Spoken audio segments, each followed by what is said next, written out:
Saudara-saudari pencinta renungan harian Katolik yang terkasih, dimanapun Anda berada.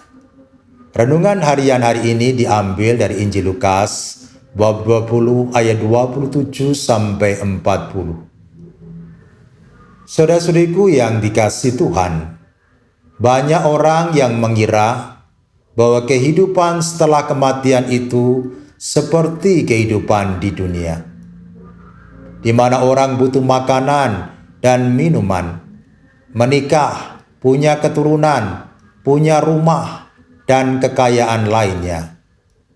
Hal inilah yang membuat aliran keagamaan tertentu lalu membuatkan rumah-rumahan lengkap dengan perabotan, kendaraan, makanan, dan lain sebagainya di atas peti orang yang meninggal, agar di kehidupan yang akan datang orang tidak berkekurangan dan tetap dapat menikmati kehidupan seperti yang pernah dialaminya di dunia. Saudara-saudariku yang dikasihi Tuhan, Yesus di dalam bacaan Injil yang kita dengar pada hari ini menyadarkan kita bahwa kehidupan setelah kematian itu berbeda sekali dengan kehidupan di dunia. Yesus bersabda, "Orang dunia ini kawin dan dikawinkan, tetapi orang yang dianggap layak mendapat bagian dalam dunia yang lain itu dan dalam kebangkitan dari antara orang mati, tidak kawin dan dikawinkan, sebab mereka tidak dapat mati lagi." Apa artinya?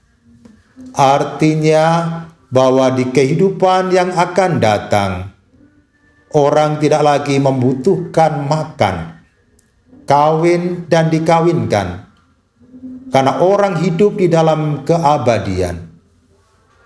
Orang di dunia makan, minum, dan kawin supaya dapat tetap hidup dan berkembang biak. Sementara di kehidupan setelah kematian, orang hidup abadi. Dia tidak akan mengalami kematian lagi, sehingga tidak lagi membutuhkan makanan, kawin, dan dikawinkan. Mereka sama seperti malaikat dan menjadi anak-anak Allah di surga. Saudara-saudariku yang dikasihi Tuhan, bagaimana keadaan kehidupan setelah kematian, kehidupan di surga? Sesungguhnya tidak ada yang tahu.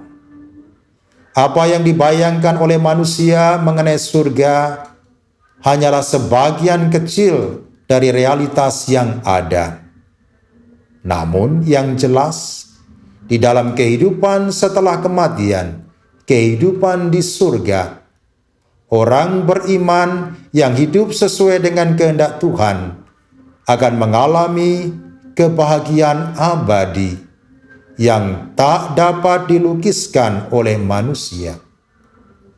Bahagia karena dapat berhadapan muka dengan Allah, Sang Sumber kasih dan kebahagiaan itu sendiri. Mari kita berusaha untuk setia hidup di dalam Tuhan, kendati harus mengalami jatuh bangun, agar pada hari kebangkitan nanti kita beroleh kehidupan dan kebahagiaan abadi di surga. Amin. Marilah berdoa. Allah Bapa kami di surga, Allah Abraham, Ishak, dan Yakub, Allah orang hidup, bantu kami untuk dapat setia mengikuti dan melaksanakan kehendak Putra-Mu, Tuhan kami Yesus Kristus. Kendati mengalami jatuh bangun, penderitaan, dan tantangan, agar kami kelak dapat ikut ambil bagian dalam kebangkitan dan kemuliaan Putra-Mu di surga. Demi Kristus, Tuhan dan pengantara kami. Amin. Selamat beraktivitas.